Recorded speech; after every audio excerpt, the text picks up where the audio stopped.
তোমরা কেমন আছো? আমাদের গল্প দেখার জন্য আমাদের চ্যানেলটা সাবস্ক্রাইব করো আর বেল আইকনে ক্লিক করতে ভুলো না কিন্তু।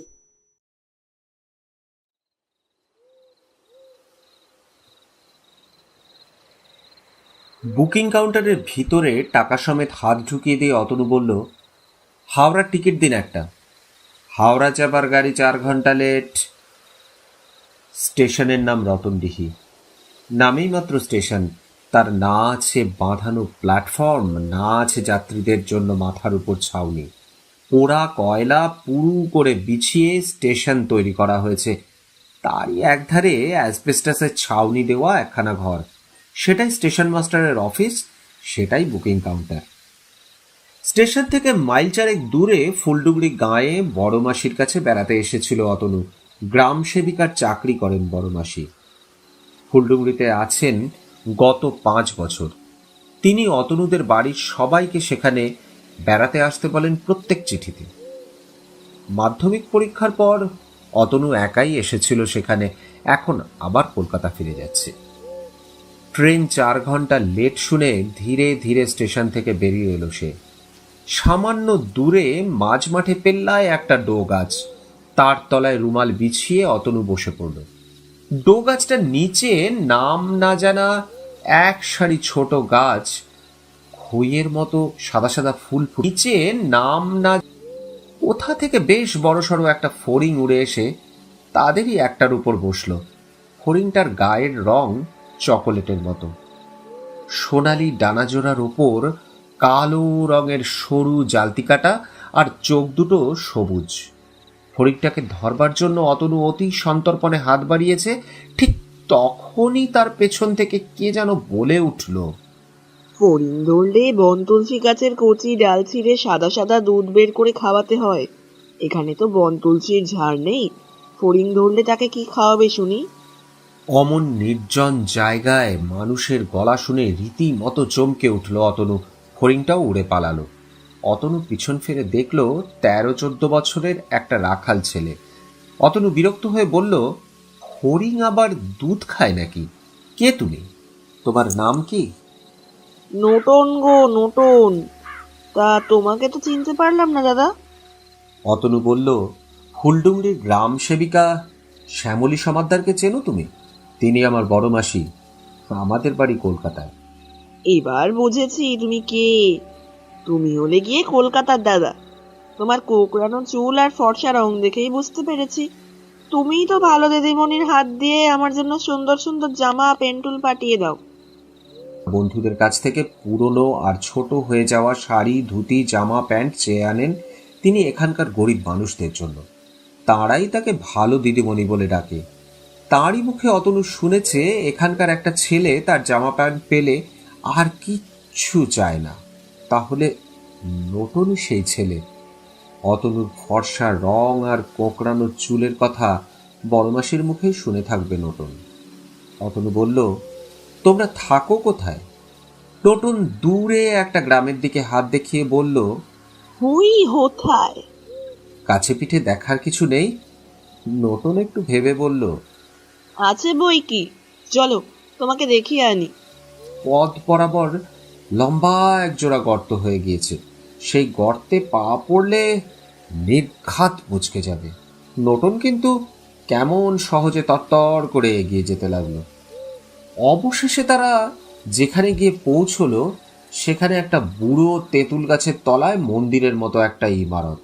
সেটা বহু পুরনো আর ভাঙাচোরা, ভেতরে কোনো মূর্তিও নেই, কেবল বেদির মতো বাঁধানো কিছুটা জায়গা। অতনু জিজ্ঞাসা করলো, এটা কোন ঠাকুরের মন্দির? নতুন বলল, এটা মন্দির নয়, পীর বাবার দরগা। সবাই দরগায় সিন্নি দেয়, পোড়ামাটির ঘোড়া দেয়। ঘোড়া দেয়? কেন? বাহ, পীর বাবা তো ঘোড়ায় চড়েই ঘুরে ঘুরে লোকের ভালো করে বেড়ান। কত মাটির ঘোড়া জমেছে দেখছো না? ব্যাগ থেকে ক্যামেরাটা বের করে দরকার একটা ছবি তুলল সে। নতুন বলল, ওটা কি কলকাতার দাদা? ওটা দিয়ে কি ফটো তোলে? অতনু বলল, হ্যাঁ, তোমারও একটা ছবি তুলব। নতুন মহা খুশি, বলল, সত্যি আমার ফটো তুলবে তুমি? তাহলে তাহলে দাও একখানা তুলে।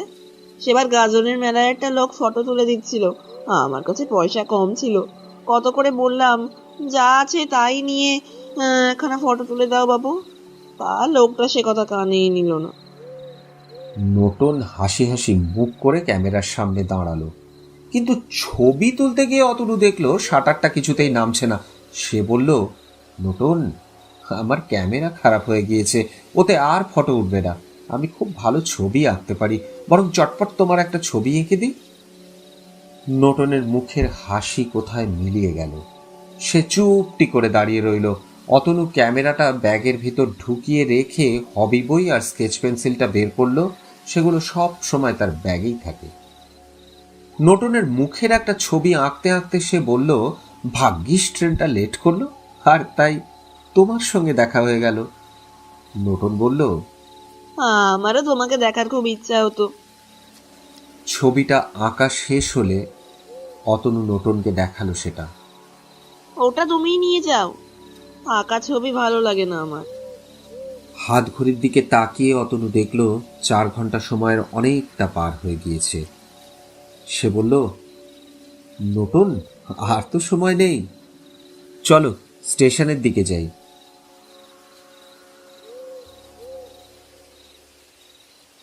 কিছুক্ষণ পরেই ট্রেন এলো। গাড়ি ছেড়ে দেবার পর অতনু জানালা দিয়ে দেখল স্টেশনের বাইরে একটা ন্যাড়া শিমুল গাছের তলায় নোটন দাঁড়িয়ে আছে। অতনু হাত নাড়ল, নোটন দেখতে পেল না। ট্রেনের গতি বেড়ে চলল।